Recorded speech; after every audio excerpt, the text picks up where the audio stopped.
안녕하세요. 요한복음 성육신을 통한 구원의 비밀 제40강 진행하겠습니다. 오늘도 지난 시간에 이어서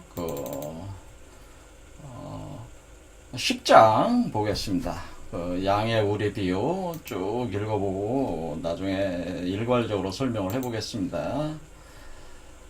내가 진실로 진실로 너에게 이르노니 양의 우리의 문으로 들어가지 아니하고 다른 데로 넘어가는 자는 절도며 강도요 문으로 들어가는 이가 양의 목자다. 문지기는 그를 위하여 문을 열고 양은 그의 음성을 듣나니 그가 자기 양의 이름을 각각 불러 인도하여 내느니라.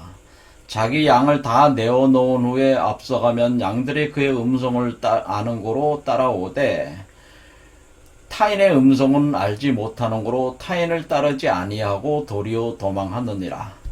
예수께서 이 비유로 저희에게 말씀하셨으나 저희는 그 하신 말씀이 무엇인지 알지 못하니라. 자, 그래서 예수가 일단은 양에 대한 개념들에 대해서 설명을 했는데 사람들이 알아듣질 못했어요. 그래서 예수가 다시 이걸 풀어서 다시 얘기를 하는 거죠. 다시 설명을 또 해주는 겁니다. 7절부터 다시 설명을 합니다. 그러므로 예수께서 다시 이르시되 그러는 거죠. 다시 설명을 해주는 거예요. 이게 앞에 있는 것들을 다시 풀어서 설명을 해주시길 어떻게 설명하냐면은 내가 진실로 진실로 너희에게 이르노니 나는 양의 문이다 라고 했어요. 나는 양의 문이다.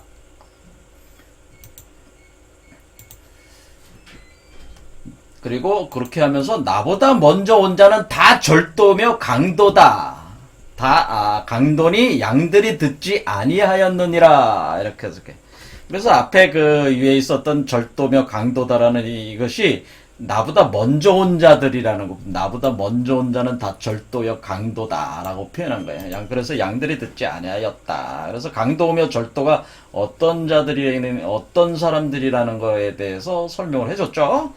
그러면서 내가 문이다. 나는 양의 문이다. 나는 내가 문이다. 또 다시 주장을 하는 거죠. 그러면 누구든지 나로 말미암아 들어가면 구원을 얻고 또는 들어가며 나오며 꼴을 얻는다라고 했어요. 누구든지 나로 말미암아 들어가면 구원을 얻고 또는 들어가며 나오며 꼴을 얻는다라고 꼴을 얻는다 그랬어요. 이 꼴이 무엇이냐라는 거죠. 꼴이라는 게 양이 먹는 양식이잖아요. 양이 먹는 양식을 얻는다라고 됐죠. 자, 또 하겠습니다. 도적이 오는 것은 도적질하고 죽이고 멸망시키려는 것뿐이요. 내가 온 것은 양으로 생명을 얻게 하고 더 풍성히 얻게 하려는 것이라. 나는 선한 목자라. 선한 목자는 양들을 위하여 목숨을 버린다. 그래서 이때 예수는 자신을 선한 목자라고 선포를 합니다. 나는 선한 목자. 근데 선한 목자의 기준이 뭐예요? 양들을 위하여 목숨을 버린다라고 얘기를 했습니다. 그렇죠? 그러면서 삭구는 목자도 아니요 양도 제 양이 아니다. 이리가 오는 것을 보면 양을 버리고 달아나나니 이리가 양을 늑탈하고 또 해치느니라. 달아나는 것은 저가 삭구니 까닭에 양을 돌아보지 아니함이나 나는 선한 목자라. 내가 내 양을 알고 양도 나를 아는 것이 아버지께서 나를 아시고 내가 아버지를 아는 것과 같으니 나는 양을 위하여 목숨을 버리노라. 다시 또 나는 양을 위해서 목숨을 버린다고 또 다시 주장을 하게 합니다. 나는 양을 위해서 목숨을 버린다. 이렇게 계속 주장을 했잖아요. 그렇죠? 나는 선한 목자다. 그러니까 선한 목자와 선하지 않은 목자 차이는 뭐예요? 양을 위해서 목숨을 버려주는 목자냐, 안 버려주는 목자냐라는 거죠. 자, 이게 무슨 의미일까요, 이게? 자, 또 이 우리에 들지 아니한 다른 양들이 내게 있어 내가 인도하여야 할 터이니 저희도 내 음성을 듣고 한 무리가 되어 한 목자에게 있으리라. 그러니까 이 우리에 들지 아니한 다른 양들이 또 내게 있다고 했는데 그것이 인도하여야 해서 그것도 또 한 무리를 만들어서 또 한 목자에게 있게 된다 이렇게 한 얘기죠. 그러니까 내 음성을 듣고 한 무리가 돼 또 한 목자에게 있으리라 라는 표현을 했어요. 자, 그러면 여기 뒤에 있는 한 목자가 있는 이 목자와 나는 선한 목자의 나와는 같은 목자일까요? 같은 목자일까요? 이런 걸 생각을 해봐야 된다는 거죠. 자, 아버지께서 나를 사랑하시는 것은 내가 다시 목숨을 얻기 위하여 목숨을 버림이라. 이를 내게서 빼앗는 자가 있는 것이 아니라 내가 스스로 버리노라. 나는 버릴 권세도 있고 다시 얻을 권세도 있으니 이 계명은 내 아버지께서 받았노라 하시니라. 자, 여기에 왜 내가 선한 목자인데 내가 왜 양들을 위해서 목숨을 버릴 수 있느냐면은 왜 그럴 수 있느냐에 대한 설명이 있어요. 왜냐면 나는 버릴 권세도 있고 다시 얻을 권세도 있기 때문에 그런 것이에요. 그러니까 나는 죽을 수도 있고 살 수도 있다고 하는 거예요. 이 표현은 뭐예요? 사실은 사망과 음부의 열쇠를 내가 가지고 있다라고 표현을 그 요한계시록에 기억을 하고 아시는 분들이 있는지 모르겠지만 사망과 음부의 열쇠를 내가 가지고 있다. 어린 양이 가지고 있다. 라고 하는 표현이 있는데 사망과 음부의 열쇠를 가지고 있으니까 언제든지 죽음의 세계에 들어갈 수도 있고 언제든지 죽음의 세계로부터 나올 수 있기 때문에 내가 죽을 수도 있고 살 수도 있고 죽고 사는 문제를 내가 자유자재로 한다고 하는 의미예요. 그러니까 뭐예요? 내가 이 양을 위해서 내가 죽었다가 다시 살아났다가 또 저 양을 위해서 죽었다가 다시 살아났다가 또 저 양을 위해서 또 다른 양을 위해서 죽었다 다시 살아났다 이렇게 할 수 있다는 거예요.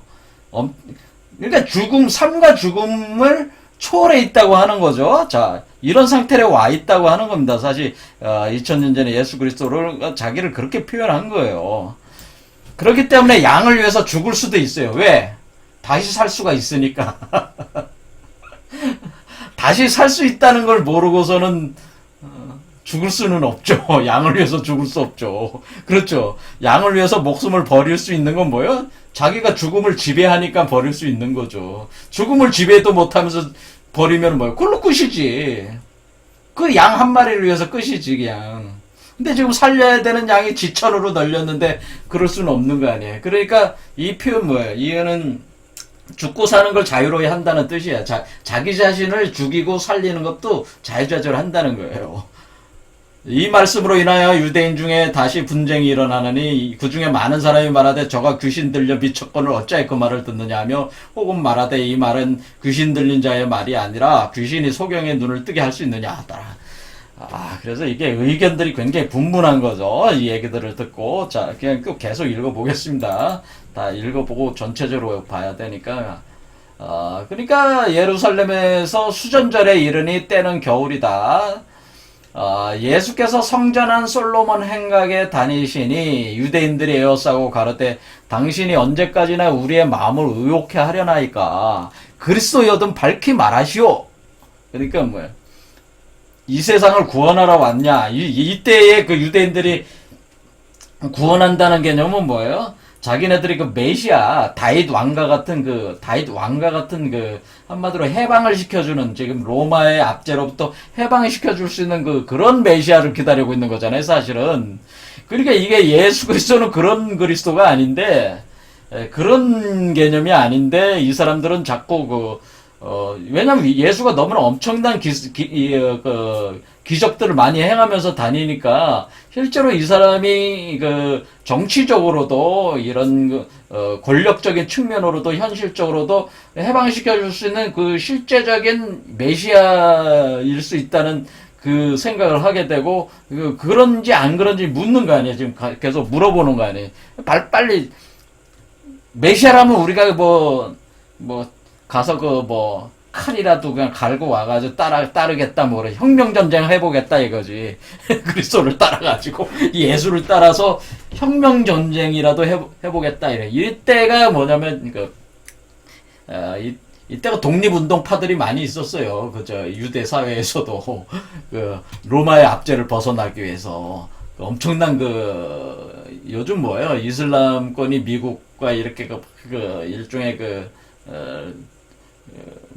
그 테러리즘이라고는 하지만 미국 입장에서 테러리즘이지만은 이 중동 입장에서는 어떻게 보면 독립전쟁, 독립하려는 미국의 그 힘으로부터 그 독립하려고 하는 그런 거잖아요, 사실은. 어쨌든 뭐 그거는 뭐 정치적인 문제니까 더 이상 얘기 안 하겠습니다. 이렇게 해서 어쨌거나 이게 이렇게 밝히라는 거지, 이렇게. 그러니까 예수께서 대답하시되 내가 너에게 말하였을 때 믿지 아니하는도다. 내가 내 아버지의 이름으로 행하는 일들이 나를 증거하는 것이는 너희가 내 양이 아님으로 믿지 아니한도다. 너희가 내 양이 아님으로. 다시 또 양 등에 대한 얘기가 나왔잖아요. 그러면서 내 양은 내 음성을 들으면 나는 저희를 알며 저희는 나를 따른다. 그러면서 내가 저희에게 영생을 주노니 영원히 멸망치 아니할 것이요 또 저희를 내 손에서 빼앗을 자가 없느니라. 이렇게 하는 거야. 그러니까 예수가 자신을 선한 목자라고 하면서 이 양들 자신의 양들은 자신을 알아보기 때문에 자신의 양이다. 그런데 그 양들에게 나는 영생을 주고 멸망치 아니하게 한다. 영원히. 그리고 내 손에서 누구도 뺏어갈 수가 없다. 그렇게 얘기하니까 하면서 저희를 주신 내 아버지는 마녀보다 크심에 아무도 아버지 손에서 빼앗을 수 없는. 근데 저희를 주신 존재는 누구예요? 내 아버지라고 하는 거죠, 사실은. 그래서 나와 아버지는 하나다. 이렇게 딱 얘기해 버리잖아요. 그렇죠. 나와 아버지는 하나다. 그러니까 유대인들이 다시 돌을 들어 치려. 왜냐면 하나님 아버지와 내가 하나랑 같은 존재라고 하니까, 이건 당시에 유대 사회에서 도저히 용납하기가 힘들죠. 바리새파 입장에서도. 그러니까 돌을 들어서 막 치려고 하는 거죠. 그러니까 예수께서 대답하시되 내가 아버지께로서 말미암아서 여러 가지 선한 일을 너에게 보였거늘 그 중에 어떤 일로 나를 돌로 치려 하느냐. 유대인들이 대답하여 선한 일로 인하여 우리가 너를 돌로 치려 하는 것이 아니고 참남함으로 인하여 내가 사람이 되어 자칭 하나님이라 함이로라. 그러니까 네가 네 자신을 하나님이라고 하니까 그게 말이 안 되니까 지금 신성 모독하니까 가만히 있을 수가 없으니까 돌로 치려는 거지. 네가 뭐 다른 것 때문에 그런 게 아니다. 그런 얘기하는 거죠. 그러니까 예수가 뭐라는 게. 예수가 이제 대답을 어떻게 하냐면은 너희 율법에 기록한 바 내가 너희를 신이라 하였노라 하지 아니하였느냐. 성경은 패하지 못하니 여기 구절이 아주 중요합니다. 하나님의 말씀을 받은 사람들을 신이라 했다. 했잖아요. 그렇죠? 하물며 아버지께서 거룩하게 하사 세상에 보내신 자가 나는 하나님의 아들이라 하는 것으로 너희가 어찌 참남하다 하느냐. 만일 내가 내 아버지의 일을 행치 아니하거든 나를 믿지 말려니와 내가 행하거든 나를 믿지 아니할지라도 그 일은 믿어라. 그럼 너희가 아버지께서 내 안에 계시고 내가 아버지가 내 안에 있음을 깨달아 알리라. 아버지가 내 안에 있고 내가 아버지 안에 있다. 그러니까 아버지와 내가 하나라는 거죠. 하나라는 걸 알 것이다 라는 거죠. 그러니까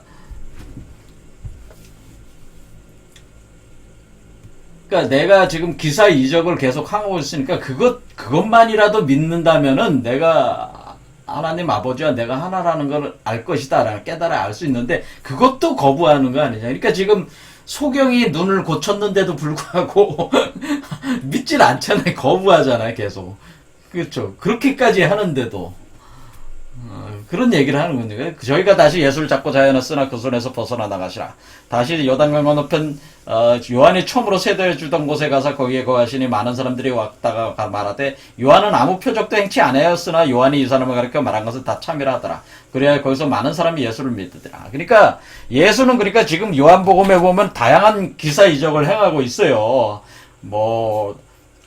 2마리 물고기와 5개의 떡을 가지고 5,000명을 먹이기도 하고, 그 다음에 안전뱅이를 일으켜 세우기도 하고, 베데스다 연못 사건이었죠. 그 다음에 실로암 연못에서 소경의 눈을 뜨게 하기도 하고, 그렇죠. 여러 가지 굉장히 돌아다니면서 많은 기사 이적을 행하고 있는데, 이 세례 요한은 바프티스트, 이 침례자 요한은 그냥 요단강에다가 그냥 놓다가 빼기만 했잖아요. 그러니까 이 예수가 행한 기사 이적이 엄청났죠. 그러니까 세례 요한이 예수를 굉장히 여기 요한복음에서는 높이 떠받들잖아요. 그러니까 많은 사람들도 세례 요한이 한 말이 맞았다. 그러니까 예수가 바로 그 메시아다, 그리스도다 하면서 믿는 사람들이 점점 많아지는 거죠. 그렇죠. 그런 얘기고, 그 다음에 여기에 보면 성경은 패하지 못하나니 하나님 말씀을 받은 사람들을 신이다 하였다고 하는 것은, 자, 우리가 여기 요한복음의 그 1장부터 계속 얘기되어 온 게 뭡니까? 하나님 말씀이 육화가 된 게, 하나님 말씀을 육화하는 것이 성육화라고 했죠. 이게 성육화잖아요. 그러니까, 이 성육화라고 하는 것은 하나님이 나와 함께 계시는 그 상태인데, 하나님이 나와 함께 계시는 거는 하나님 말씀이 육화에서 성육화 됐을 때 나와 함께 하는, 그러니까 하나님 말씀을 받은 사람들이라는 건 뭐예요? 하나님 말씀을 육화에서 성육화한 사람들이 하나님 말씀을 받은 사람들이에요.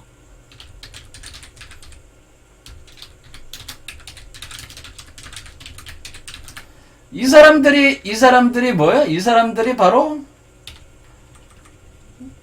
하나님 말씀을 육화하는 것이 성육화인데 하나님 말씀을 받은 사람들이 성육한 사람들이야. 그러니까 이 사람들이 바로 신이라는 거지. 이 사람들도 신이라는 거죠. 그러니까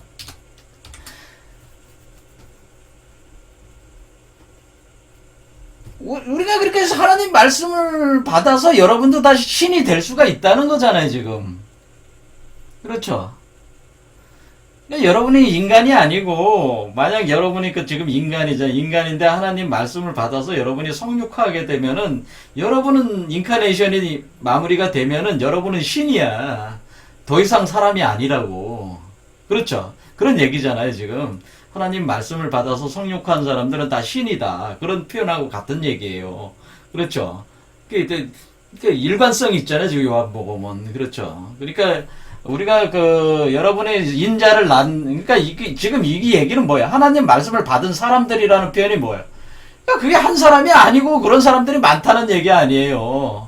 하나님 말씀을 받아서 성육화하는 사람들이 많다는 얘기 아니야.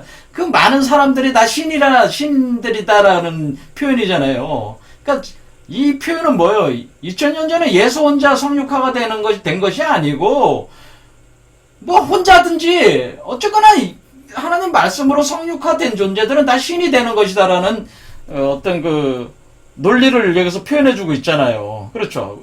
그러니까 그거는 예수 혼자에 그러니까 성육화라고 하는 것은, 하나님 말씀으로 성육화가 된다고 하는 것은 예수라는 한 존재에 국한된 한 존재에게만 국한된 사건이 아니라는 거죠, 사실은. 이것은 모든 사람들에게 해당되는 겁니다. 그래서 지금 기독교에서 핵심적인 교리가 굉장히 잘못되어 있다고 하는 거예요. 그래서 사실은 예수가 가리킨 거는 사람들로 성육화하는 것을 가리켰단 말이에요, 계속. 근데 정작 이거에 대한 거는 지금 기독교나 카톨릭에서 전혀 안 가르치고 있다. 제대로 모르니까 안 가르치는 것일 수도 있죠, 사실. 자, 그러면은 여기서 지금 우리가 여기서 양에 대한 얘기가 나왔잖아요. 그래서 양에 대해서도 계속 파고들어야 됩니다. 이게 양이 무엇을 의미하는 거냐? 사실 양이다 뭐 쉽게 얘기하지만은 그 상징성에 대해서 심오한 이해가 사실 필요합니다. 예수는 자기 자신을 가리켜서 선한 목자라고 했습니다. 그렇죠? 앞에서 선한 목자라고 했는데, 선한 목자는 양들을 위해서 목숨을 버린다고 했습니다.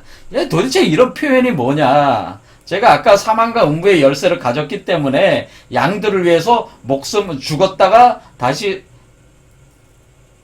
살아나는 거를 양들을 위해서 해준다고 제가 이 말씀을 드렸어요. 그것이 어떻게 해주는 것이냐라는 거가 제가 설명들은 안 했잖아요. 어쨌든 간에 선한 목자는 양들을 위해서 목숨을 버리는 자예요, 사실은. 또 버릴 수 있는 것은 자기가 다시 살 수 있다는 걸 알기 때문에 버리는 겁니다. 사망과 음부의 열쇠를 가졌기 때문에 그렇습니다. 그러니까 이미 예수 그리스도는 성육화된 존재로서 그런 권능을 받았단 말이에요. 그런 권능이 있다고 그랬잖아요. 내가 버릴 권세도 있고 다시 얻을 권세도 있다고 그랬잖아요. 내가 내 목숨을 버릴 권세, 내 목숨을 다시 확보할 권세, 살고 죽는 걸 자유자재하는 권세가 있다고 얘기했어요. 그렇죠? 그러니까 이분은 이미 뭐예요? 성육화가 된 존재라는 걸 알 수가 있어요. 그런데 이렇게 그래서 양을 위해서 목숨을 버리는, 그러니까 예수 그리스도가 자신을 따르는 사람들을 구원을 할 때는 어떤 일이 있다는 거예요. 예수가 추종자들을 구원에 이르게 할 때는 어떤 과정이냐면 예수가 죽었다가 부활하는 과정에 같이 들어간다, 같이 참여한다는 거, 이제. 그러니까 같이 참여한다는, 그 사람과 같이 참여를 하게 된다는 거죠. 그러니까 예수의 추종자들을 구원에 이르게 할 때는, 이 사람이 죽었다 부활해야 되잖아요. 그 죽었다 부활을 할 때 예수도 같이 그 과정에 참여해서 같이 부활해 나온다고 하는, 그게 이끌어서 부활로 이끌어온다. 그러니까 죽음의 세계로 들어가서 그 사람을 그 지옥의 세계에서 그 영혼을 구원해서 데리고 나오는 이 과정이 있다고 하는 거예요, 사실은. 굉장히 심오한 과정이 있다고 하는 거예요. 이런 역할을 사실은 그 예수 그리스도와 같은 성인들이 이런 역할을 해준다고 하는 거예요. 이런 성인들이 있다면은, 오늘날에도 있다면은, 죽어서 그 사람의 영혼을, 그러니까 왜냐면 그 사람은 죽어야 돼요. 어차피 죽어야 하잖아요. 죽어서 부활해야 되니까. 근데 죽음의 세계 속에 들어갔을 때 다시 그 몸을 일으켜서 부활하기가 혼자는 너무나 어렵기 때문에, 예수 그리스도가 그 죽음의 세계로 들어가요. 그럼 들어가게 되면은 예수 그리스도는 뭐예요? 죽는 거야, 사실은. 근데 죽음의 세계 속에 그 사람의 영혼을 건져 올려. 그럼 다시 부활하는 거죠. 그럼 그 사람도 부활하는 거고 예수도 다시 죽음의 세계 속에서 다시 또 부활해 나오는, 이와 같이 참여하는 과정이 있어요. 그러니까 죽음과 부활의 과정에, 예수의 그 죽음과 부활의 과정에 같이 참여하는, 이거는 애초에 예수가 처음으로 그 자신이 성육화할 때도 이랬단 말이에요. 성육화한다는 것은 뭐냐면은, 죽었다 부활하는 과정이 있어야 된다고 그랬잖아요. 죽었다 부활하는 과정이 있는데, 그런데 이 여러분의 혼이 죽었다, 몸을 떠났을 때 여러분은 지옥을 통과하는 과정이 있는데, 그 통과하는 과정에서 여러분이 부활을 하여 나올 때에 신이 죽는 과정, 신이 죽음의 세계로 내려와서 건져 올린다, 이겁니다. 그러니까 여러분의 죽음의 세계로 들어오면서 사람의 혼과 합해서 사람의 혼을 건져 올리는데, 그러니까 하나님의 영이 혼을 합해서 건져 올리는 게 부활하는 거예요, 사실은. 그러니까 이 과정에 하나님의 희생이 있어요. 하나님의 희생이라고 하는 게, 이게 바로 하나님의 희생이라고 하는 것이 이 죽음의 세계 속으로 자발적으로 들어오는 하나님의 희생이 있다. 하나님의 사랑이 있다는 얘기지. 하나님의 희생이 있어서 여러분이 죽음의 세계 쪽에 들어가서도 하나님이 건져 올린다, 이게. 왜냐면 자신의 양이다. 자신의 선한 세계로 들어오는 사람들은 하나님이 스스로 내려가서 건져 올리는 게 있어요. 근데 지금은 누가 하고 있는 거예요? 예수 그리스도가 하나님을 대행을 해서 지금은 뭐예요? 이 2000년 전에 지금 요 상황 자체가 뭐예요? 예수가 얘기하는 거는 자신은 이미 이런 과정을 거쳐서 이렇게 나온 존재란 말이에요. 그러니까 자신도 하나님과 같은, 하나님에게 그런 권한을 부여받았기 때문에 자신이 하나님을 대행을 해서 어떻게 돼요? 그 죽음의 속에 들어가서 사람에게 성령을 부어주기도 하지만은 자신이 그 사람을 건져 올리는, 죽음의 세계 속에서 혼을 건져 올리는 과정에 같이 참여를 한다고 하는 이론이에요. 그렇게 해주는 존재가 바로 선한 목자라고 하는 거예요. 그러면은, 지금 선한 목자라고 하는 것은 결국 뭐겠습니까? 선한 목자는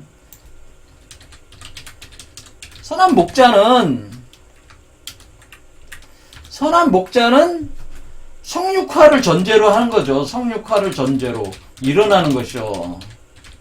그렇죠. 왜냐면 성육화 과정에 죽음과 부활이 따르게, 죽음과 부활의 과정이 있다. 여러분이 성육화하는 과정에 죽음과 부활의 과정이 있는데 그 과정에 선한 목자가 같이 참여를 해주는 거지. 그렇죠? 그런데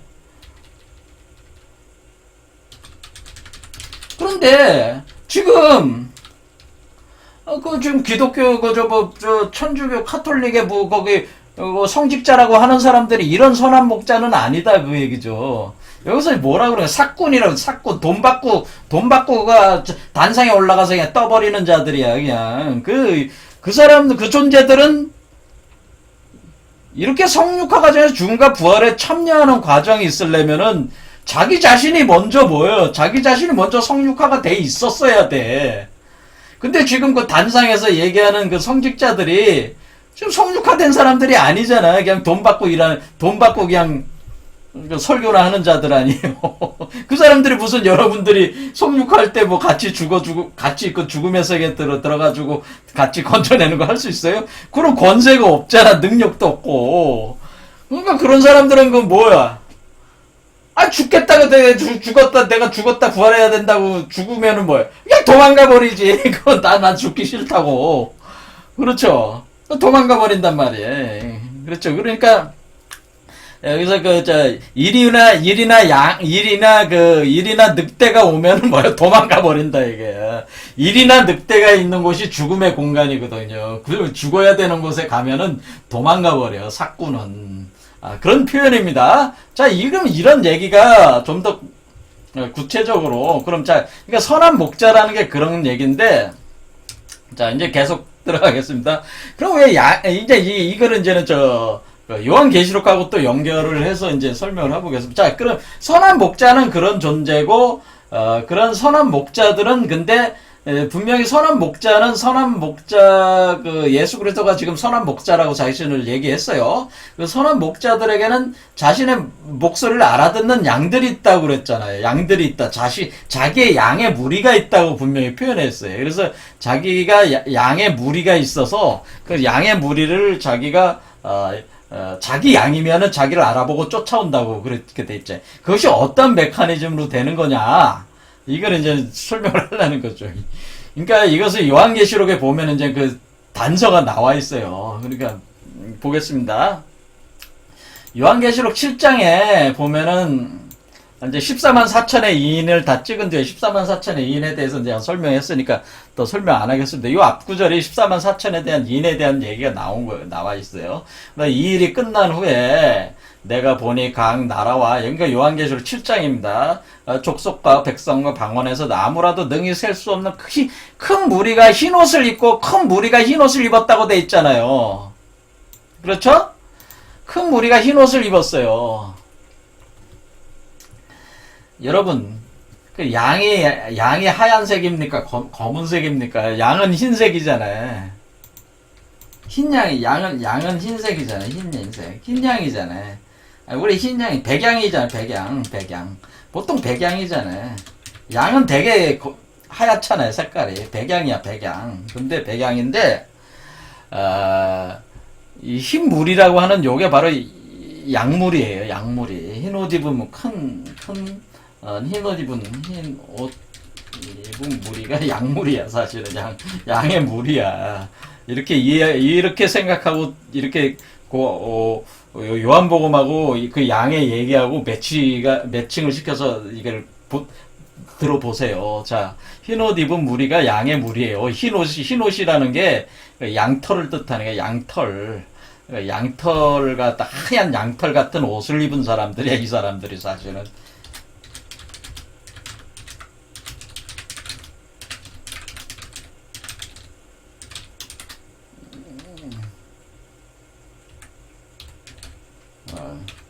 그렇죠. 그래서 양물이라고 하얀 양털 같은 옷을 입었어요. 이 사람들. 그래서 흰 옷 입은 사람들이 손에 정료나무 가지를 들고 보좌 앞과 어린 양 앞에 섰어요. 그래서 어린 양이라는 게 나왔죠.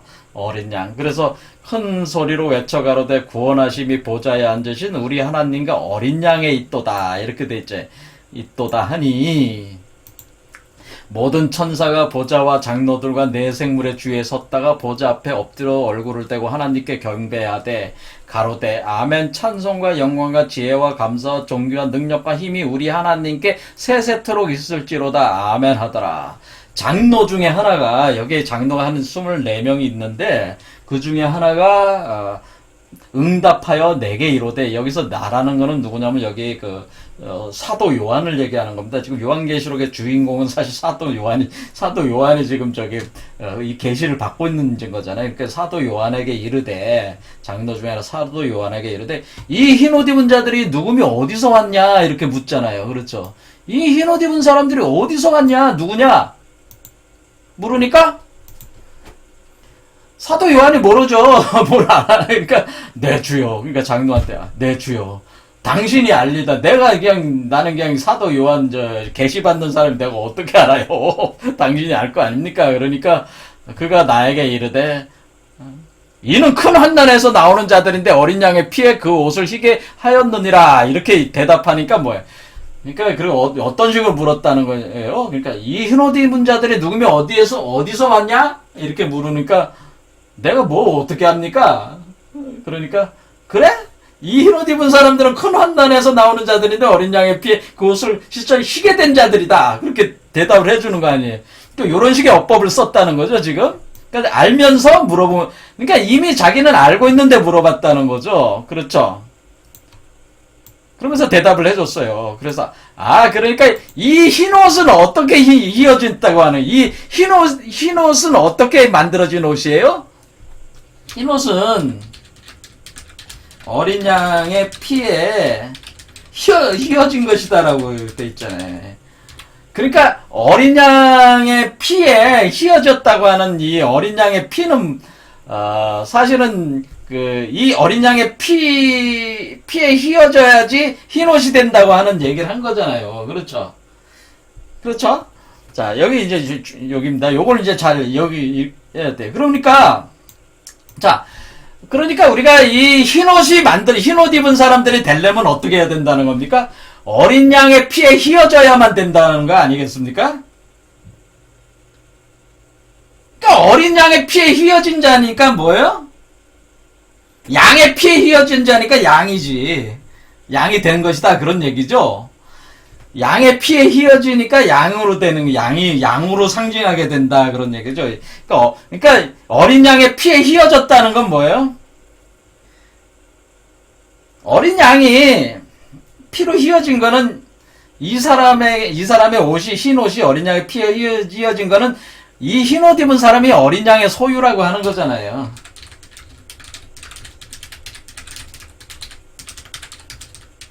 이렇게 되는 거죠.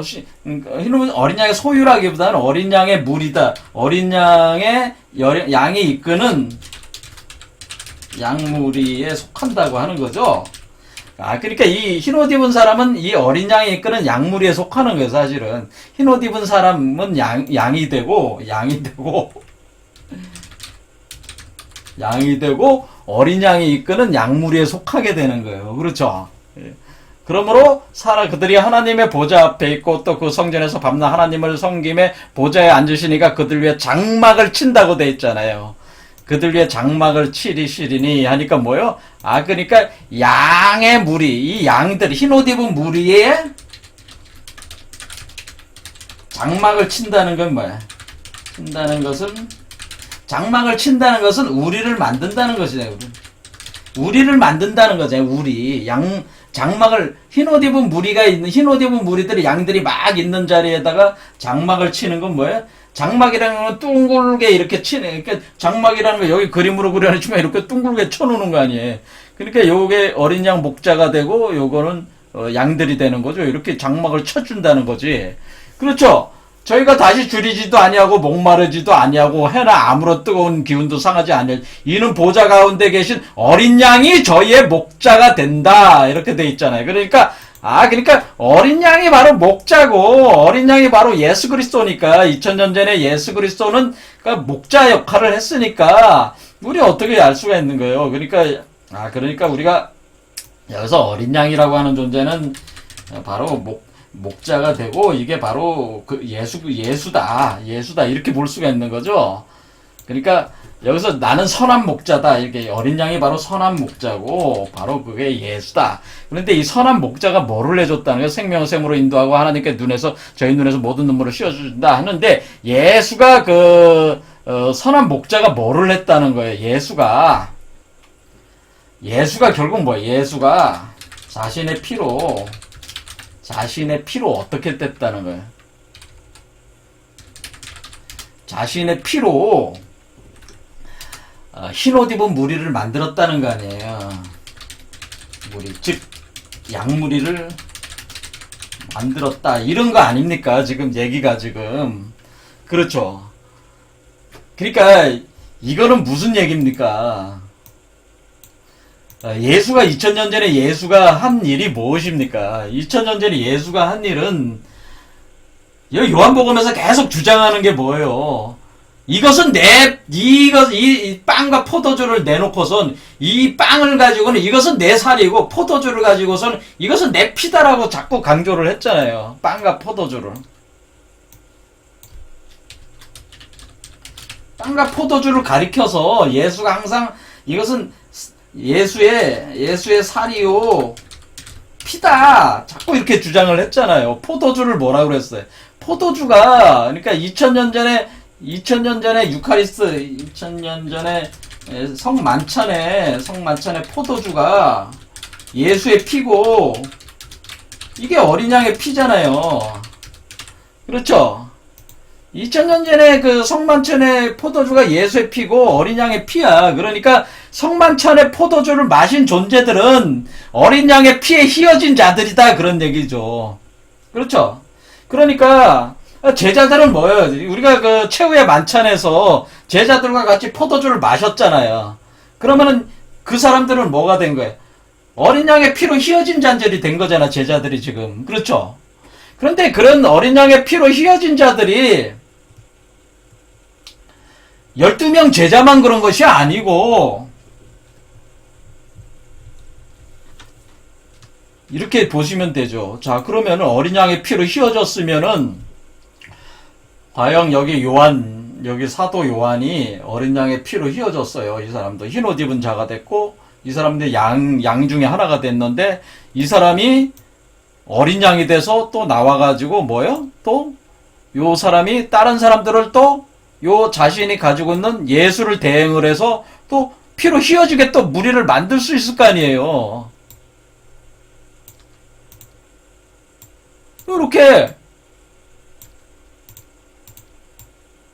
하면은 요거는 뭐예요? 요거는 예수고 예수 목자. 요건 뭐가 되는 거예요? 요것은 요한 목자. 요한 목자지만은 어떻게 된 거야? 이것도 어린 양이고 이것도 어린 양이고 뭐냐면은 그 피로 기원이 돼가지고 예수 목자의 그 어린 양을 피를 기원으로 해서 제자들에게 그 피가 전수가 혈이 피가 흘러내려갔고 그 피에 의해서 제자들도 어린 양이 됐고 그 제자들의 공동체들도 또 사람들이 다 양이 됐고 그 중에 또 어린 양이 역할하는 사람들이 나오고 이런 식으로 계속 확대를 해나간다는 거죠. 이렇게 계속 확대를 해나가는 거야. 그럼 이 무리가 장막이 쳐지고 또 이 무리가 장막이 쳐지고 하면 장막이 큰 장막들이 계속 확대돼 나가는 개념이다. 그래서 이 환난에 나오는 자들 어린 양의 그 옷을 씻어 희게 하였느니라 할 때 이 어린 양이라고 하는 것은 예수 자신만 가리키는 것이 아니고 예수 자신으로부터 기원을 해서 계속 그 피가 흘러내려가는 거예요. 이게 피가 혈통이. 그러니까 베드로도 예수의 포도주를 마시고 어린 양이 되는 것이고 양이 됐잖아요. 그래서 어린 양이 됐어. 그러니까 이 피를 마신다고 해서 다 어린 양이 되는 건 아닙니다. 그렇죠? 자, 양이 어찌거나 양이 되긴 돼. 양이 됐다가 어린 양으로 되게 되면은 역할을 하게 되면은 어때요? 또 다른 사람들도 그렇게 해서 자신의 그 공동체, 신앙 공동체들을 또 양의 무리, 자기 또 피로 휘어지게 하는 거야. 아니, 그건 내가 피를 뽑아서 휘어지게 합니까? 내가 피를 뽑아서 주는 건가요? 이렇게 피를 뽑아서 잔에다가 이렇게 한마디로 사펼식이라고 해가지고, 중국 드라마 보면 우리, 손바닥을 칼로 거가지고 피를 뚝뚝뚝 떨어뜨려가지고 여러 사람이 뚝뚝 같이 마시잖아요. 이런 것이냐? 그런 개념일 수도 있는데, 그건 물리적 개념이고, 어린 양의 피가 있어요. 어린 양의 피가 여러분 몸속에 여러분 몸속에 어린 양의 몸속에 있지. 예수 그리스도의 몸속에 있고, 사도 요한 몸속에 있고, 베드로 몸속에 피가 있어. 그것은 무엇으로 인해서 시작이 됐냐면은 예수 그리스도로 인해서 시작이 된 피예요. 그래서 그 피가 무엇이 있냐면 바이러스성이 있어가지고, 그것이 예수의 피가 한두 방울을 마시게 되면은, 그 마신 사람도 그 피의 변형이 일어나서 그 사람들도 피가 변해요, 사실은. 이런 효능이 있어요, 사실은. 예수의 피가. 그거를 이제는 예수가 자신의 피를 가리켜서, 그래서 이것을 자기가 효모나 누룩으로 비유를 한 거예요. 내 피 한 방울을 마시면은 내 피 한 방울로 인해서 그 사람의 몸에 있는 피가 양의 피로 바뀌는 거죠, 사실은. 이러면서 바뀌어 나가는 거죠, 점점. 이런 어떤 효능이 있어요, 사실은. 왜 그런 효능이 있습니까? 연금술이에요, 연금술. 설명하기가 어려워서. 자, 연금술입니다. 연금술이라서. 자, 그래서, 제가 얘기하는 거를, 이해를 하신 분은 이해를 하셨을 겁니다. 자, 그래서 왜 포도주를 마시고 왜 성찬식을 하고 그러는 거는 실제로 예수의 피를 마셨어요. 근데 예수의 그 물리적인 그 생물적인 피를 얘기하는 게 아니고, 제가 얘기했잖아요. 아스트라체가 있고, 멘탈체가 있고, 코잘체가 있다 그러잖아요. 코잘체의 피를 마신 거야. 우리보다 상위 레벨의 몸이 있어요. 예수의 몸이 있어. 그 상위 레벨의 몸의 피를 마셨어요. 그러니까 여러분 영적인 피예요. 그러니까 이것을 소울 블러드라고 생각하면 돼. 영적 피예요. 영적 피를 마신다고 하는 거예요. 그러니까 이런 물리적인 피지컬적인 피가 아니에요. 영적인 피를 마시게 하는 거예요. 이해가 되시죠? 그러니까 예수가 지금 성육화된 존재들은 신이야. 그러니까 신의 피야. 신의 피를 마신 거야. 마신다고 하는 거야. 신의 피를 마시게 한 거예요. 그러니까 이 어린 양의 피에 그 옷을 씻어서 휘어지게 했다고 하는 것은 어떻게 했다는 거냐면은 이 논리로 이제 얘기를 해보겠습니다. 이 논리로. 자, 그래서 여기서 그 어린 양이 예수가 여기서 5에서 출산을 합니다. 자축이며 진사 5에서 출산하면은 예수가 기본적으로 한 12살 정도 되면 요 정도 와요. 요 정도의 그 성육화돼서 미잖아요.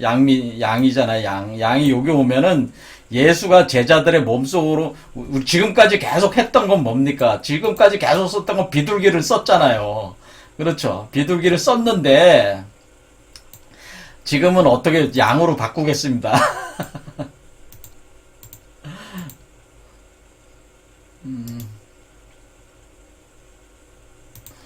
왜 양의 피를 하고 또 그러는 거냐면은, 이 비둘기라고 하는 건, 비둘기도 하얀 비둘기잖아요. 양도 하얗잖아요.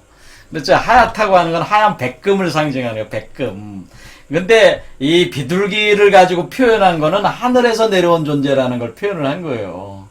그래서 하늘에서 내려온 존재를 표현을 한 것이고, 그러니까 하나님이 그 하늘에서 내려오는 기운을 표현을 한 것이고, 여기 양이라고 하는 요것 자체는 뭐냐면은 땅의 존재. 그러니까 땅의 존재로서 비둘기와 같은 특성을 가진 존재를 얘기를 표현한 거예요. 그러니까, 비둘기는 하늘의 존재잖아요. 하늘을 날아다니 조류로 표현한 거고, 그 포유류로 볼 때 그 하얀 백금의 그 상을 가지고 있는 게 이 양이다. 그래서 양미가 여기 있잖아요. 요 위치를 얘기하는 거예요. 제가 항상 여기서 내려온다 그랬죠. 이렇게 하듯이,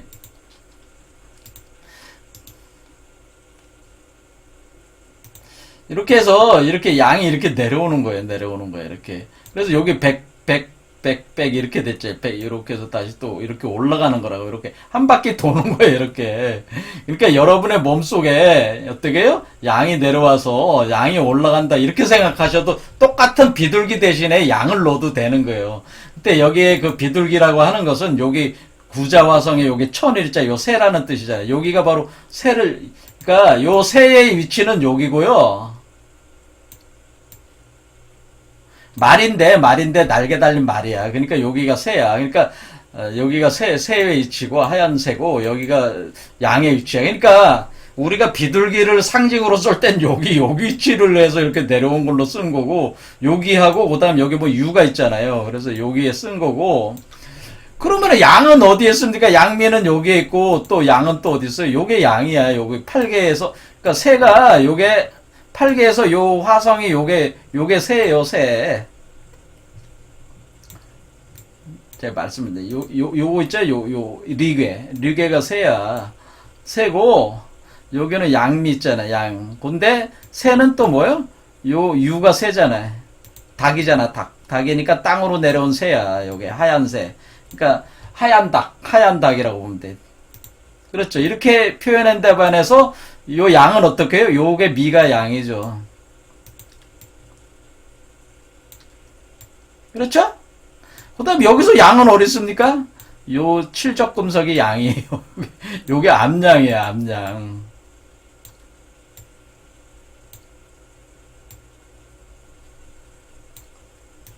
요거는 괴로 이렇게 표현했어요. 그러니까 얘는 위치가 거의 비슷한 위치에 새를 리괴를 새, 여기는 양, 다시 요 새는 유, 양은 요거. 그러니까 같이 패턴으로 돌아가잖아요 지금. 그렇죠?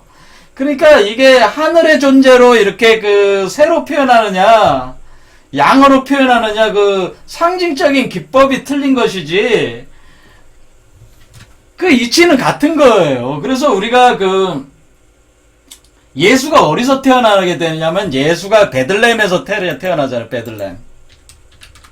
베들레헴이 바로 라헬이 죽고 다윗이 태어난 것이에요. 그때 라헬이 바로 암양이라고. 암양을 뜻한다고. 암양. 그러니까 그 양으로서, 어린 양으로서 라헬의 양의 기운을 받아서 태어난다는 표현이 있어요. 그래서 성모 마리아는 암양을 뜻해, 사실은. 암양. 그래서 요게 암양을 뜻하는 괴예요. 요게 암양. 그래서 양. 그래서 여기서 암양이니까, 성모 마리아가 암양이니까, 하나님의 기운도 양으로 들어와야죠. 아니, 양이 임신을 해야 되는데, 그 새가 들어와서 임신하면 새하고 양이 종이 다른데 안 되잖아요. 그러니까 하나님은 순양이야. 하나님은 순양으로 표현하는. 그래서 이게 하나님 순양이야. 하나님 순양이 들어오는 거예요. 이렇게 들어와서 여기 암양과 합해지는 거예요. 합해져서 새끼 양을 만들어내는 거예요. 그런 개념으로 돼 있어요. 그래서 만약 예수가 어린 양으로 여기까지 오면 어린 양이 제자들의 몸속으로 들어가는 거예요. 제자들의 몸속으로 들어가서, 그러니까 예수가 하나님을 대행해서 양이 돼서 들어가서, 어린 양이 돼서 들어가서 제자들을 그러니까 피로 들어가는 거죠. 한마디로 피로 들어간다고 그랬잖아요. 피로 들어가서 제자들을 몸을 변형을 시키는 거지. 몸을 변형을 시켜, 어떻게 변형시킨다고 그래? 크리스탈 유리체로 변형시킨다고 그랬잖아요. 영적 물질로. 황금 메탈재로 또 나오고. 그러니까 이 크리스탈 유리체가 뭐야? 하얗잖아. 하얀 수정들이야. 그러니까 은 항아리로 표현하자. 하얀 은으로. 그래서 이 몸 자체가 흰 옷이야. 이해가 되시죠? 그때 이것을 제가 머리에 우리가 머리에 요 뿔에 해당되는 요게 바로 풍요의 뿔이라고 그래서 양뿔을 상징한다고 제가 그랬지 않습니까? 그거하고 이렇게 이제 또 연결이 되는 거예요. 그래서 이게 양이라는 그 상징과 이렇게 쭉 연결이 돼서 어린 양이라는 상징으로 지금 표현하고 있는 거예요. 그래서 어린 양이라고 하는 이 표현들 자체가 기독교에만 있는 게 아니에요. 왜냐면 우리가 삼매라는 얘기도, 삼매 그 불교의 삼매라는 얘기가 뭡니까? 삼매라는 게 해인삼매라고 그러죠. 우리가 해인삼매라고 할 때 해인삼매라고 하는 표현이 있어요. 그럼 해인삼매가 뭡니까? 해인삼매라고 하는 것은 그 부처가 완전히 부처가 도의 경지에 이를 때, 도가 완전 경지에 도달했을 때가 해인산매야. 그런데 이 매자를 잘 보세요. 매자. 이 매자라고 하는 것은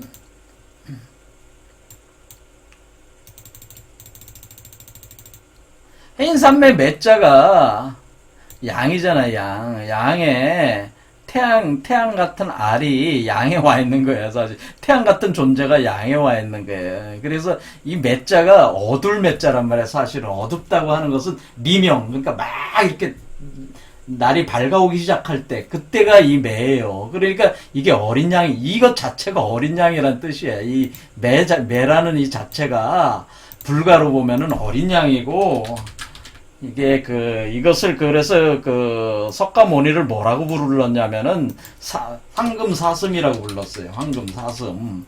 그러니까 그러니까 왜 사슴이 곧 산양이잖아요.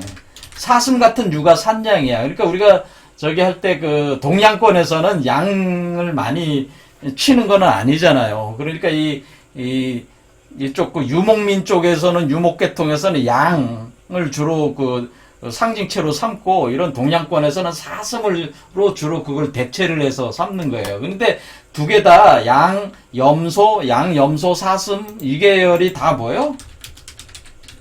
사슴이 다 같은 계열이에요. 그러니까 특히 염소나 사슴은 산 위에서 사는 존재, 산에서 사는 존재들이잖아요. 여기 보면은 여기 산 있잖아요.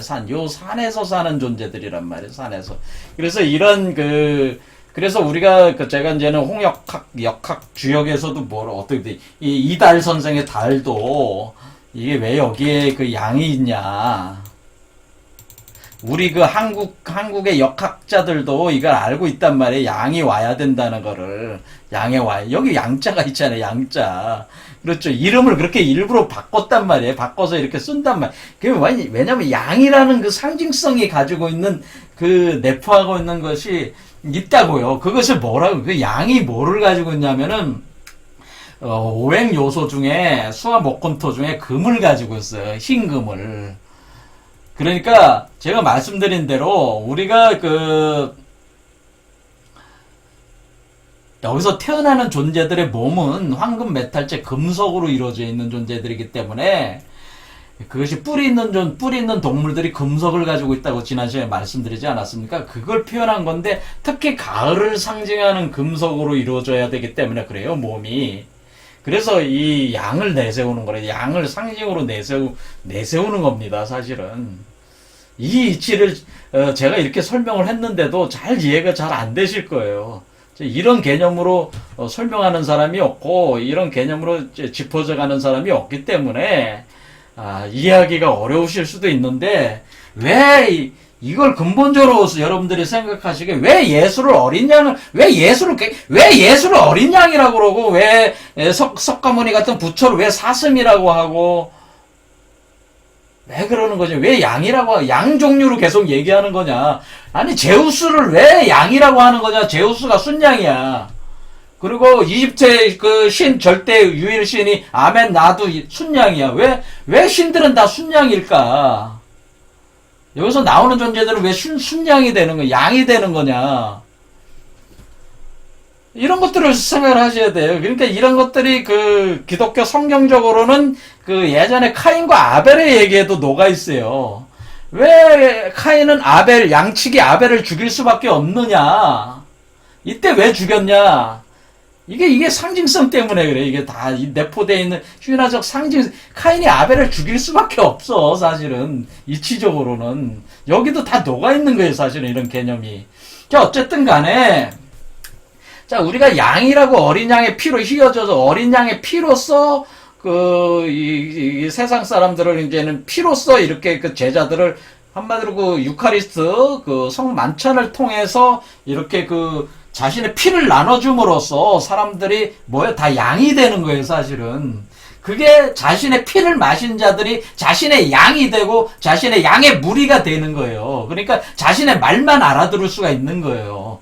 왜냐면 어린 양의 피로 휘어진 흰 양들만이 그 어린 양의 피를 알 수가 있잖아요. 피의 끌림에 의해서 알 수가 있잖아요. 이해가 되죠. 그래서 그 피로 살려낸 존재들이기 때문에 죽었다가 부활하는 과정 속에 같이 참여를 하면서 살려낸 존재들이기 때문에 자기가 선한 목자라고 하는, 이 선하다고 하는 이 선자 자체도, 선이라는 말 자체가, 우리가 선하다고 하는 이 말 자체가 양이라고. 양에다가 말씀 언을 뜻하네. 양에다가, 이게 두 가지예요. 양에다 눈목자야. 이 선하다고 하는 이 말 자체가 두 가지예요. 보다 양에다가 말씀언. 요 두 가지 계열로 벌어서 초기에는 양에다가 눈목자를 썼어요. 이 두 개에 합한 거예요. 그러니까 여기 제3의 눈이 있잖아요. 제가 뭐라 그랬어요? 여기 양이 온다고 그랬죠. 이렇게 눈이 있는 곳. 양목이라고. 이게 선이 양목이에요. 양이 있는데 눈에 있다.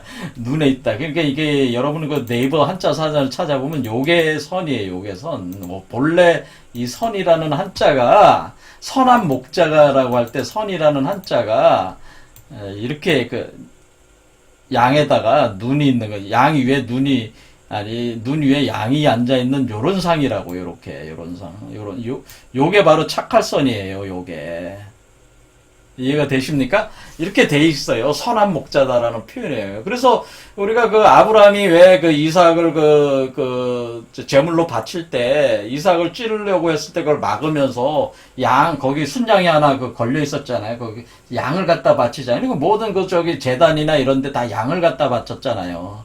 그럼 그런 양이 어떤 특성 때문에 그런 것이냐에 대해서 깊이 이해를 해야 된다 이거죠. 상징성에 대해서. 양이라고 하는 것은 뭐냐면 가을에 생성되는 그 금속의 물질을 표현한 것이라. 왜냐하면 이게 하나님은 그걸 그러니까 하나님의 자식은 결국 이 하얀 금속으로 이루어지는 거예요.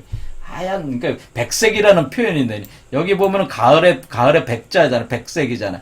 봄은 청색, 겨울은 흑색, 여름은 적색이잖아요. 그러니까 가을 백색이네. 그래서 백양이라고 하는 거예요.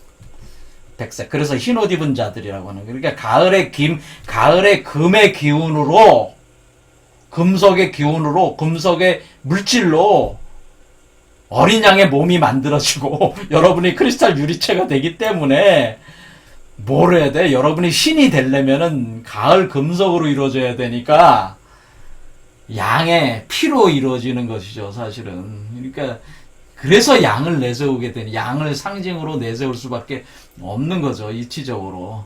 그렇죠? 자, 오늘 시간 많이 지났습니다. 하지만 이 양에 대한 상징을 정말 이해를 했는지는 제가 알 수는 없습니다. 하지만은 이거 굉장히 중요한 상징입니다. 그래서 기독교인들도 한번 깊이 한번 자꾸 이렇게 되새겨서 생각을 해보세요. 의문을 가지고 이런 문제를. 자, 오늘 여기까지 하겠습니다.